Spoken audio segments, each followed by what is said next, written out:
Hello दोस्तों, नमस्कार। आपका स्वागत है आपका अपना यूट्यूब चैनल आरएलसी पाठशाला में। मैं इंग्लिश ग्रामर पढ़ा रहा था और नरेशन के 3 वीडियो बन चुका है और चौथा वीडियो में आज रूल 9 से सीखेंगे। रूल 8 तक बता दिए थे, जिसमें सही प्रकार के टेंस को डायरेक्ट से इनडायरेक्ट स्पीच में किस प्रकार बदलेंगे, टेंस वाइज नियम हो चुका है। आज देखते हैं रूल 9। RS अर्थात reported speech.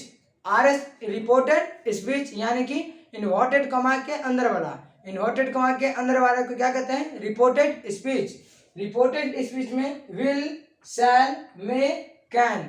Will, shall, may, can. अगर रिपोर्टेड स्पीच में अर्थात डायरेक्ट अगर स्पीच में क्वेश्चन रहेगा जिसमें रहेगा विल, शैल, मे, कैन, तो उसका इनडायरेक्ट में विल का होता है वुड, शैल का होता है शुड, मे का होता है माइट और कैन का होता है कुड। विल का क्या होता है? वुड, शैल का शुड, मे का माइट और कैन का कुड।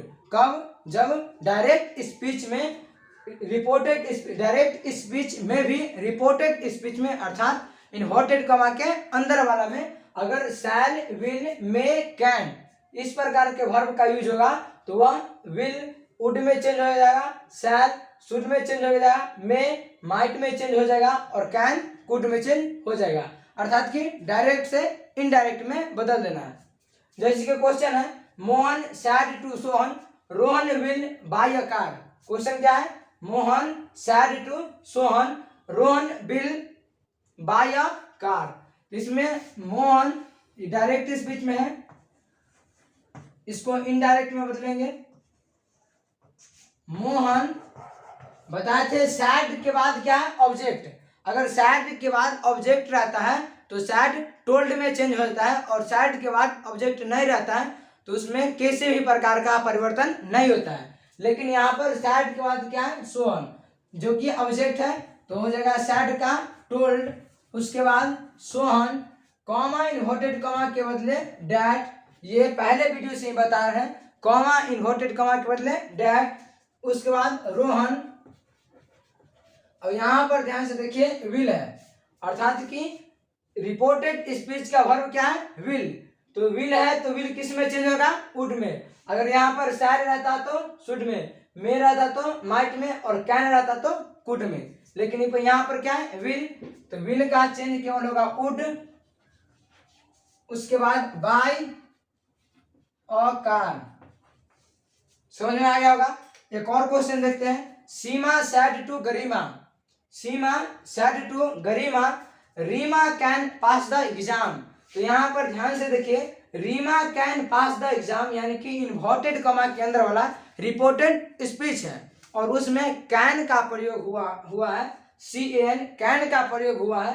तो कैन का क्या हो जाता है? कुड। तो केवल इसमें कैन का कुड कर देना है और वही नियम जो नियम बता रहे हैं पिछले क्लास से वही नियम लगा देना है। जैसे सीमा यहाँ पर ऑब्जेक्ट के रूप में गरिमा है तो टोल्ड गरिमा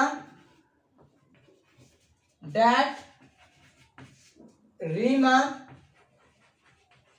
यहाँ पर ध्यान से देखिए, कैन पास द एग्जाम, तो कैन का क्या होता है? कुड, तो हो जाएगा कुड पास द एग्जाम। समझ में आ गया होगा। तो केवल इसमें याद कर लेना है, विल को वुड में चेंज कर देना है, शैल को शुड में चेंज कर देना है, मे को माइट में चेंज कर देना है और कैन को कुड में चेंज कर देना है। उम्मीद करते हैं ये वाला नियम समझ में आ गया होगा। बहुत ही इंपॉर्टेंट है क्योंकि ऑब्जेक्टिव में पूछता है तो केवल एक ही ऑप्शन में चेंज रहेगा, विल का वुड, शैल का शुड, मे का माइट और कैन का कुड। बढ़ते हैं आगे।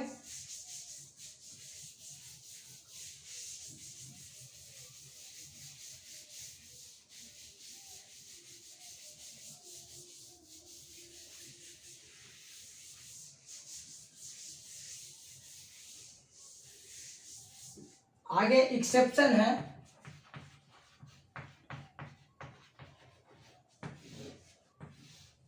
जिस प्रकार बताए थे प्रेजेंट टेंस और फ्यूचर टेंस में, प्रेजेंट टेंस और फ्यूचर टेंस का जब हम डायरेक्ट स्पीच से इनडायरेक्ट स्पीच बनाते थे तो केवल कॉमा इन्वर्टेड कॉमा के बदला डैट का प्रयोग करके और जो भी रिपोर्टेड स्पीच लिखा हुआ रहता था उसको उतार देते थे। वहीं पर बात करते हैं एक्सेप्शन है, जिसमें यूनिवर्सल ट्रूथ होगा, हैबिचुअल एक्शन होगा, इस प्रकार के वर्ड रहेगा तो केवल आपको फिर से वही नियम लगा देना है, डैट का प्रयोग कर देना है कॉमा इन्वर्टेड कॉमा के बदले, और जो भी इन्वर्टेड कॉमा के अंदर अर्थात रिपोर्टेड स्पीच रहेगा उसको सेम उतार देना है। जो किस किस प्रकार के सेंटेंस में, तो पहला सेंटेंस होगा यूनिवर्सल ट्रूथ, दूसरा का होगा प्रोवर्ब मुहावरे एवं लोकोक्तियां वाला, तीसरा का साइंटिफिक फैक्ट वैज्ञानिक तथ्य, चौथा हिस्टोरिकल इवेंट और लास्ट पंचवा रहेगा हैबिचुअल एक्शन।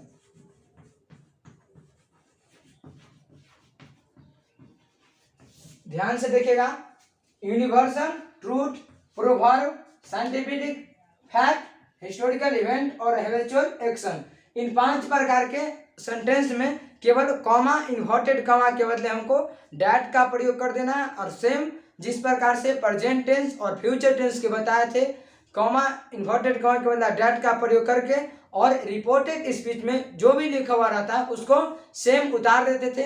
यहाँ पर वही नियम लगाएंगे, लेकिन एक बार याद कर लीजिएगा किस किस प्रकार के टेंस में, यूनिवर्सल ट्रूथ में, प्रोवर्ब में, साइंटिफिक फैक्ट में, हिस्टोरिकल इवेंट में और हैबिचुअल एक्शन में। बारी बारी से एग्जांपल देखते हैं, ध्यान से देखिएगा। केवल इसमें आपको कॉमा इन्वर्टेड कॉमा के बदला डैट का प्रयोग कर देना है और सेम उतार देना है जिस प्रकार प्रेजेंट टेंस और फ्यूचर टेंस में बताए थे। जैसे एग्जांपल है, Mahesh said to Suresh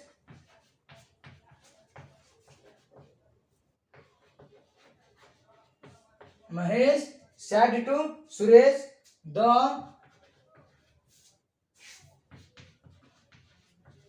sun rises in the east.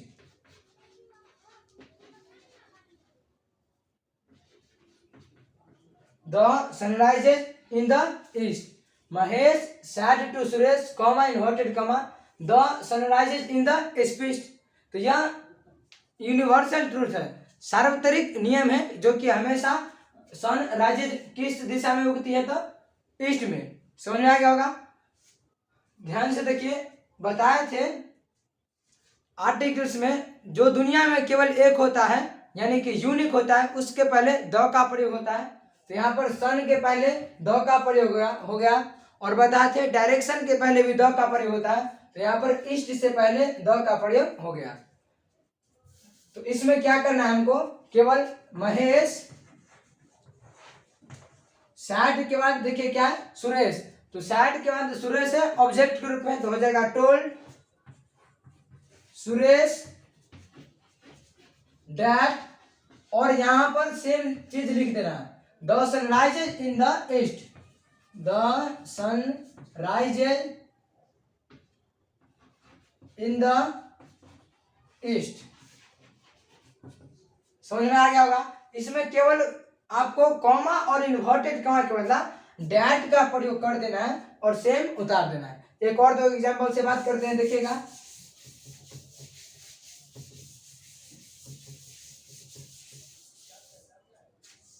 The science teacher said, the science teacher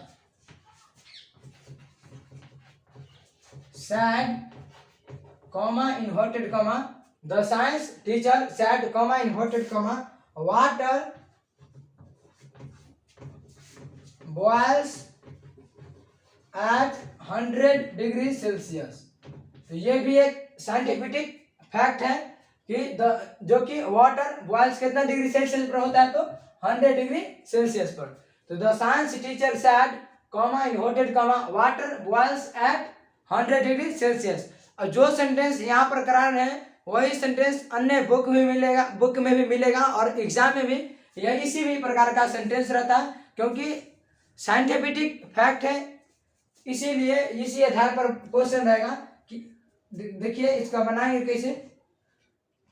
इसमें ध्यान से देखिए, सैड के बाद कॉमा इन्वर्टेड कॉमा है, सैड के बाद कॉमा इन्वर्टेड कॉमा है, सैड के बाद ऑब्जेक्ट नहीं है। तो सैड के बाद ऑब्जेक्ट नहीं रहता है तो सैड को केवल सैड में लिख देते हैं, और सैड के बाद अगर ऑब्जेक्ट रहता है तो उसको टोल्ड में बदल देते हैं। बताए थे सैड के बाद ऑब्जेक्ट अगर नहीं रहेगा तो केवल यह सैड ही दिखाएगा, और सैड के बाद अगर ऑब्जेक्ट रहेगा तो सैड किस में बदल जाएगा, टोल्ड में। सैड किस में बदल जाएगा, टोल्ड में। टोल्ड में कब, जब ऑब्जेक्ट रहेगा तब, अगर ऑब्जेक्ट नहीं रहेगा तो सैड, जो कि यहाँ पर है सैड के बाद ऑब्जेक्ट नहीं है, तो इसको इनडायरेक्ट स्पीच में बदलते समय सैड को टोल्ड नहीं लिखेंगे, सैड का सैड ही लिखेंगे। द साइंस टीचर सैड, अब कॉमा इन्वर्टेड कॉमा क्या मतलब डैट, कॉमा इन्वर्टेड कॉमा मतलब that water boils at 100 degree Celsius, water boils at 100 degree Celsius. समझ में आ गया होगा। कुछ और देखते हैं क्वेश्चन जिससे आपको समझ में आ जाएगा कि एक्सेप्शन के रूप में किस प्रकार से बनाना है। केवल कॉमा इन्वर्टेड कॉमा के बदला डैट का प्रयोग कर देना है। The teacher said to the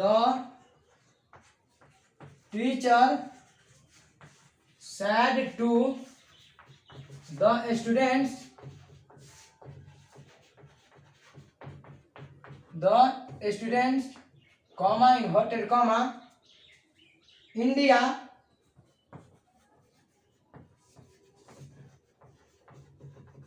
become independent in 1947।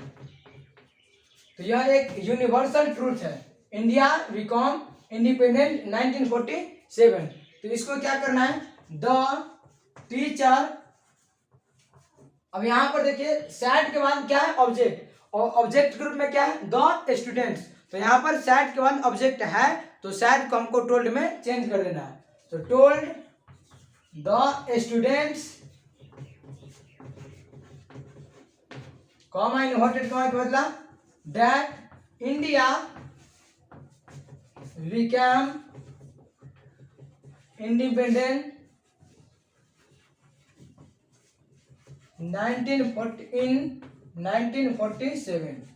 तो उम्मीद करते हैं समझ में आ गया होगा कि साइंटिफिक लॉ में, प्रोवर्ब में और हैबिचुअल एक्शन में इस प्रकार के वर्ड रहेगा तो केवल कॉमा इन्वर्टेड कॉमा के मतलब आपको डैट का प्रयोग कर देना है, और सेम रिपोर्टेड स्पीच में जो रहेगा उसको उतार देना है।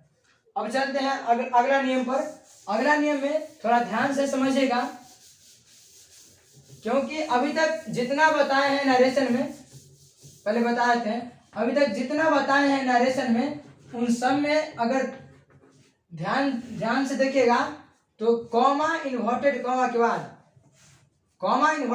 बाद जो भी हम सेंटेंस स्टार्ट करते थे तो यहाँ पर हमेशा थर्ड पर्सन का यूज करते थे, लेकिन अब फर्स्ट पर्सन और सेकेंड पर्सन रहेगा तब किस प्रकार से डायरेक्ट से इनडायरेक्ट स्पीच में बनाएंगे अभी बताएंगे। लेकिन एक बार और ध्यान से सुन लीजिए, अभी तक जितना पढ़ाया है नरेशन में उसमें कॉमा इन्वर्टेड कॉमा के बाद हमेशा लिखते थे थर्ड पर्सन। उसमें अभी तक में एक भी प्रश्न में आई वी यानी कि फर्स्ट पर्सन और सेकेंड पर्सन का चर्चा नहीं किए थे। आज हम बताएंगे फर्स्ट पर्सन और सेकेंड पर्सन का डायरेक्ट से इनडायरेक्ट स्पीच में किस प्रकार बदलेंगे। ध्यान से देखिएगा, एक ट्रिक देते हैं, SON,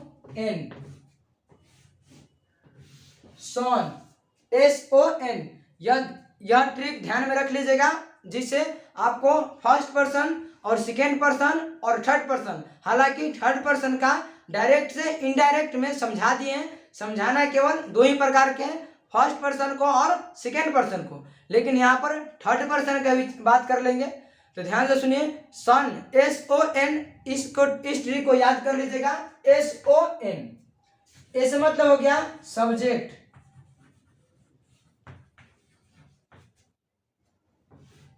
ओ मतलब ऑब्जेक्ट, और एन मतलब नो चेंज। और यहां पर 1 2 3 जो कि पर्सन व्यक्त कर रहा है। पर्सन तीन प्रकार के होता है, फर्स्ट पर्सन, सेकेंड पर्सन और थर्ड पर्सन। आई वी, आई और वी फर्स्ट पर्सन होता है, यू थर्ड सेकेंड पर्सन होता है, और आई वी यू इन तीनों को छोड़कर बाकी सभी थर्ड पर्सन के अंतर्गत आता है। तो इसमें ध्यान से देखिएगा, उसके बाद अभी एग्जाम्पल के थ्रू समझ में आ जाएगा, लेकिन थोड़ा ध्यान से देखिए। Person, first person, second person, third person. S मतलब क्या हो गया सब्जेक्ट, ओ मतलब क्या हो गया ऑब्जेक्ट, और एन मतलब नो चेंज। तो हमको सब्जेक्ट अगर फर्स्ट पर्सन रहेगा तो सब्जेक्ट के अनुसार चेंज करेंगे।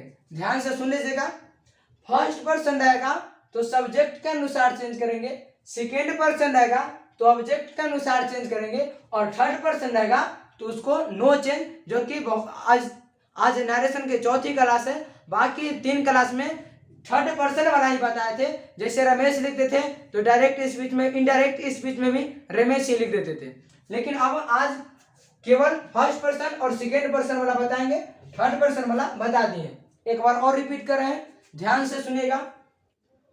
फर्स्ट पर्सन रहेगा सब्जेक्ट के अनुसार चेंज कर देना है, सेकेंड पर्सन रहेगा ऑब्जेक्ट के अनुसार चेंज कर देना है, और थर्ड पर्सन रहेगा तो नो चेंज। फर्स्ट पर्सन रहेगा तो सब्जेक्ट के अनुसार, सेकेंड पर्सन रहेगा तो ऑब्जेक्ट के अनुसार, और थर्ड पर्सन रहेगा तो नो चेंज। अभी एग्जाम्पल से देखते हैं, याद हो गया होगा उम्मीद करते हैं। पर्सन 3 प्रकार का होता है, फर्स्ट पर्सन, सेकेंड पर्सन और थर्ड पर्सन। आई और वी, आई और वी फर्स्ट पर्सन के अंतर्गत आता है, यू सेकेंड पर्सन के अंतर्गत आता है, और आई वी यू को छोड़कर, आई वी यू इन 3 को छोड़कर बाकी सभी थर्ड पर्सन के अंतर्गत आता है। अभी बता रहे हैं, देखिएगा क्वेश्चन।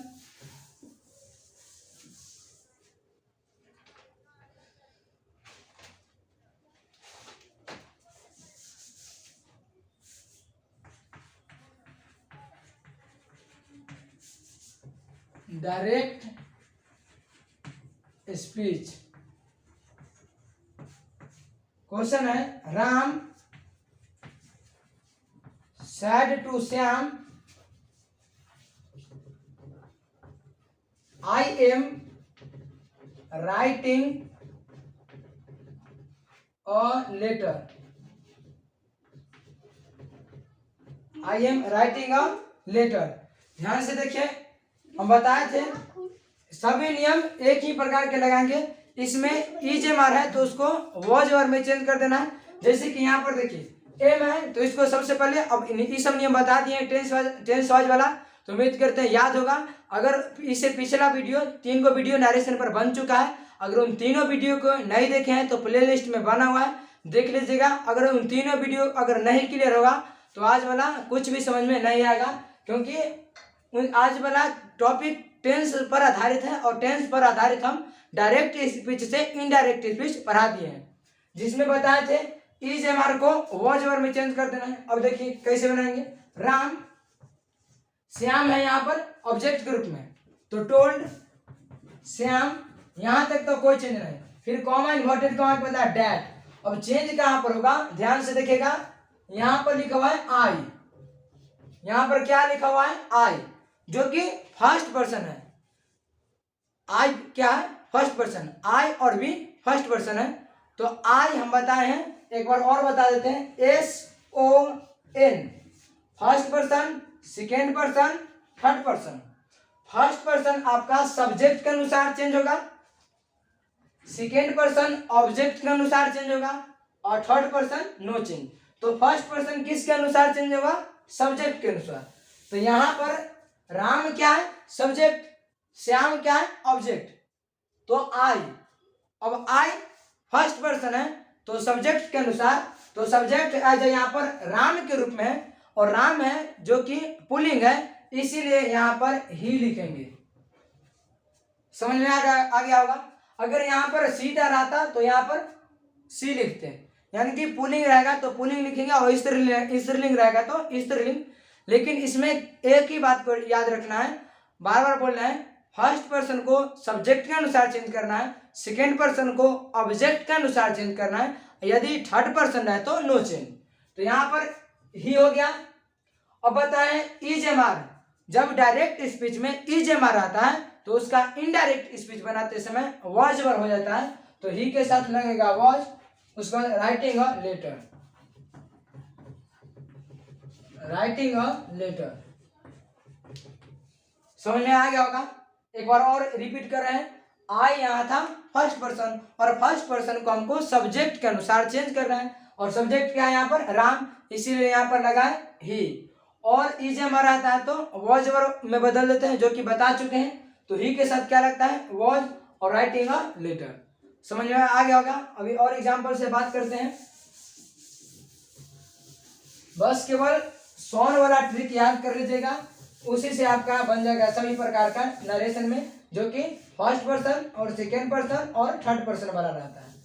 और क्वेश्चन देखिए, Seema said to Reema, Seema said to Reema, comma noted comma, I have read this book,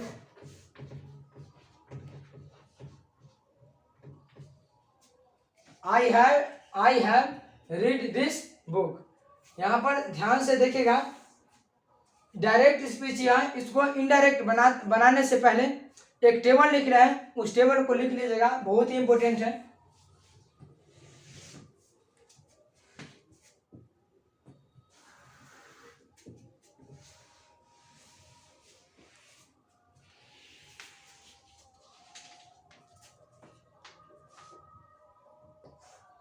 इधर लिखते हैं एक तरफ डायरेक्ट स्पीच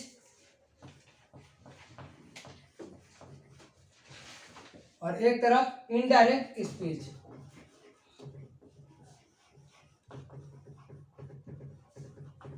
इस टेबल को लिख लीजिएगा, ध्यान से देखिएगा। अभी डायरेक्ट स्पीच, इनडायरेक्ट स्पीच, यानी कि अगर दिस रहेगा डायरेक्ट स्पीच में तो उसको इनडायरेक्ट में डैट में बदल देना है, दिस रहेगा तो डैट में बदल देना है। हेयर रहेगा तो देयर में चेंज कर देना है, दीज रहेगा तो दोज में चेंज कर देना है, नाउ रहेगा तो देन में चेंज कर देना है, और पंचमा डैट रहेगा, सॉरी टुडे रहेगा तो डैट डे में चेंज कर देना है। अभी और बताते हैं, 4-5 और हैं, लेकिन इसको अभी याद भी कर लीजिएगा और लिख भी लीजिए। अगर डायरेक्ट स्पीच में दिस रहेगा तो इनडायरेक्ट में डैट, जो कि यहाँ पर है दिस है, तो इसको किस में चेंज करेंगे, डैट में। तो अभी फिलहाल लिख रहे हैं, ध्यान से सुनिए। दिस रहेगा तो किस में चेंज कर देना है, डैट में। हेयर रहेगा तो उसको किस में चेंज कर देना है, देयर में। दीज रहेगा तो उसको किस में चेंज कर देना है, दोज में। नाउ रहेगा तो किस में चेंज कर देना है, देन में। और टुडे रहेगा तो डैट डे में। अगर इन प्रकार से याद कर लीजिएगा तो ऑब्जेक्टिव में डायरेक्ट ऑप्शन रहेगा, उस ऑप्शन में से एक दो ऑप्शन में 100% दिस रहेगा और बाकी ऑप्शन में डैट रहेगा, तो कम से कम 4 ऑप्शन में से 2 ऑप्शन तो कट जाएगा, जो कि वहां पर दिस लिखा हुआ रहेगा। उसके बाद यहाँ पर फर्स्ट पर्सन है तो सब्जेक्ट के अनुसार कई ऑप्शन में आज का आ ही लिख देगा, तो इसको याद कर लीजिएगा। अभी बताते हैं 4-5 और, लेकिन फिलहाल अभी याद कर लीजिए। दिस का डैट, दिस का डैट, हेयर का देयर, दिस का दोज, नाउ का देन और टुडे का डैट। दिस का डैट, हेयर का देयर, दोज का दिस, दिस का दोज, नाउ का देन और टुडे का डैट डे। अभी और बताते हैं।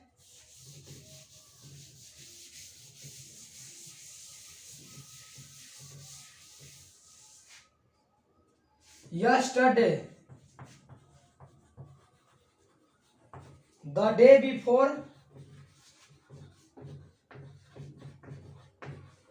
या द प्रीवियस डे।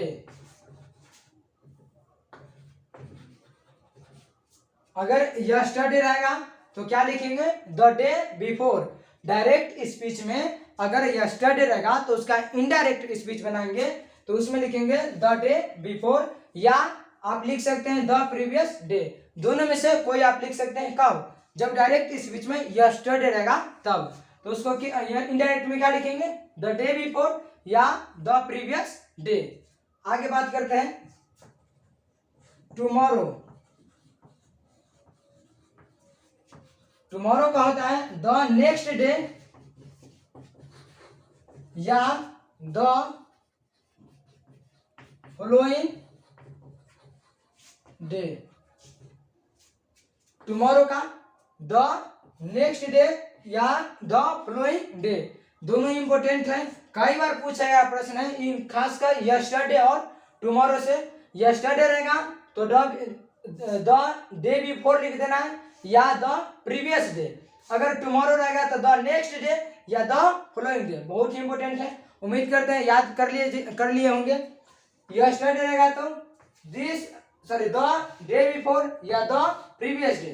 टुमारो रहेगा तो द नेक्स्ट डे और द फॉलोइंग डे। अब बताते हैं जो कि क्वेश्चन लिखे हैं। Seema that to Reema I had read this book.